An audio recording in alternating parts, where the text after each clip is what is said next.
నమస్తే, నేను మీ రఘురామరావుతుల. మన వేలుతోనే మన కన్ను పొడుచుకోవడం చిన్నప్పటి నుంచి మనం వింటున్న సామెత ఇదే. కానీ నేటి ఆంధ్రప్రదేశ్ పోలీస్ వ్యవస్థను చూస్తే ఈ సామెత అక్షరాల నిజమనిపిస్తోంది.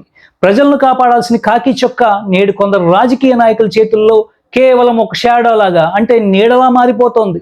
రాజ్యాంగాన్ని నమ్ముకోవాల్సిన పోలీస్ రాజకీయ భాషలను నమ్ముకొని చివరకు తన ఉద్యోగం ఉనికినే కోల్పోతున్న వైనంపై రౌతుల టీవీ ప్రత్యేక కథనం.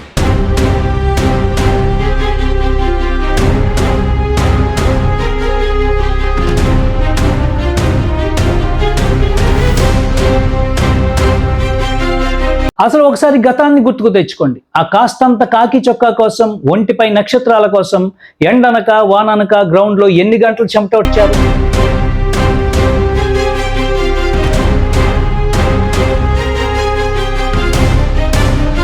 తెల్లవారుజామున 4 గంటలకే లేచి కాళ్లకు పొక్కలు వచ్చినా పరుగు ఆపకుండా ఎన్నో ఏళ్లు పుస్తకాలతో కుస్తీ పట్టి ఎంతో వ్యయ ప్రయాసాలు కోర్చి సాధించిన పవిత్రమైన ఉద్యోగం అది.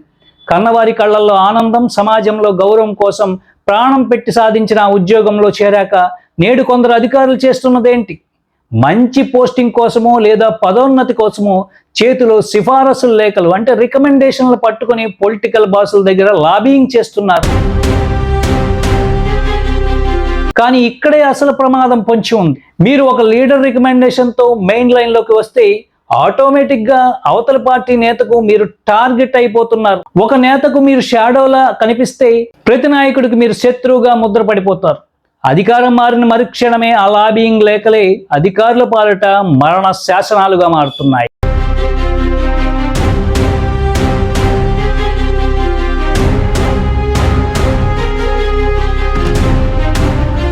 వ్యవస్థలో ఇలా పొలిటికల్ పావులుగా మారి కెరీర్ పాడు చేసుకున్న వారు ఎందరో ఉన్నారు.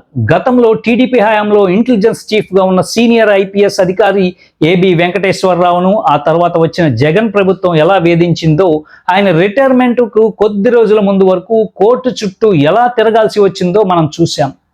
చరిత్ర నుంచి పాఠాలు నేర్చుకోకుండా మళ్ళీ అదే తప్పు చేశారు కొందరు అధికారులు.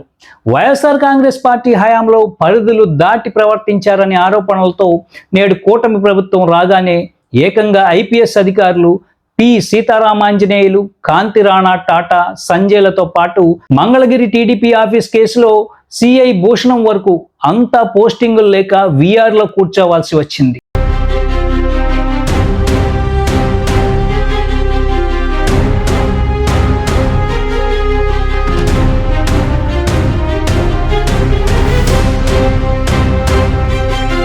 ఇక క్లైమాక్స్ ఉదాహరణగా నాడు పలాస సిఐగా పనిచేసిన శంకర్రావు గారి ఉదంతాన్ని చూస్తే కాకి చొక్కాకు రాజకీయ రంగు పులుముకుంటే ఎంత ప్రమాదమో అర్థమవుతుంది.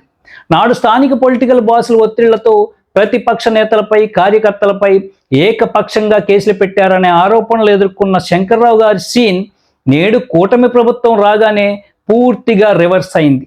నాడు అధికార బలంతో నడిచిన లైఫ్ నేడు తీవ్ర విచారణలు, సస్పెన్షన్ల వైపు దారితీసి ఉనికినే కోల్పోయే దుస్థితికి తెచ్చింది.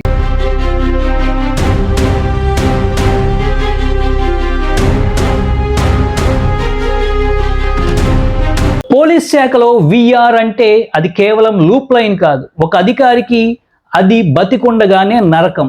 నిన్నటి వరకు సెల్యూట్ కొట్టిన సమాజం విఆర్లో పడగానే కనీసం కూర్చోవడానికి కుర్చీ కూడా ఇవ్వదు. రాజకీయ నాయకులు తమ పని ముగిశాక అధికారులను కరివేపాకులాగా తీసి పారేస్తారు.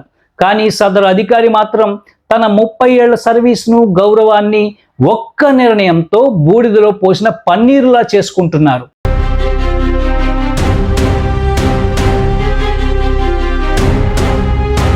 నికార్సైన కాకిల్లారా, ఇప్పటికైనా ఒకసారి ఆలోచించండి. రాజకీయ నాయకులకు అధికారం 5 ఏళ్లే, కానీ మీరు ధరించిన కాకి చొక్కా గౌరవం 30 ఏళ్లు. నేతలకు షాడోలుగా మారి మీ చేతుల్లో మీ కెరియర్ను నాశనం చేసుకోకండి. మీరు ప్రమాణ స్వీకారం చేసిన దేశ రాజ్యాంగం, చేతిలోని రూల్ బుక్ మాత్రమే మీకు మార్గదర్శకం కావాలి. చట్టానికి సేవకులుగా నిలబడండి. మీ ఉద్యోగానికి రక్షణ, మీ కన్నవారికి ఆత్మగౌరవం. లేదంటే పొలిటికల్ చదరంగంలో పావులుగా మారి సొంత వేలుతోనే కన్ను పొడుచుకున్న చందంగా చీకటి భవిష్యత్తు మిగలడం ఖాయం. ఈ కథనంపై మీ అభిప్రాయం ఏంటో కామెంట్ చేయండి. ఇలాంటి లోతైన విశ్లేషణల కోసం లైక్ చేయండి, షేర్ చేయండి, సబ్స్క్రైబ్ చేసుకోవడం మర్చిపోకండి. Signing off.